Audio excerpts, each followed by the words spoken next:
To make guacamole, first gather your materials.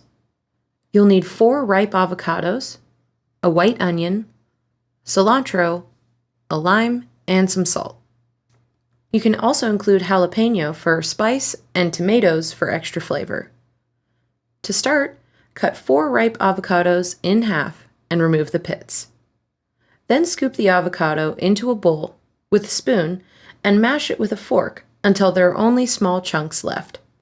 Next, add 1/2 cup or 70 grams of chopped white onion, 1/4 cup or 15 grams of chopped cilantro, and 3 tablespoons or 45 milliliters of lime juice. Season the guacamole with 1 teaspoon or 5 grams of salt and stir everything together. For spicier guacamole, remove the seeds and ribs from 1 jalapeno and chop the jalapeno into small pieces. Add the jalapeno to the guacamole and stir. Finally, for extra flavor, you can also chop 1 to 2 ripe tomatoes and stir them in with the other ingredients. Add more salt as needed to give the guacamole more flavor, and enjoy.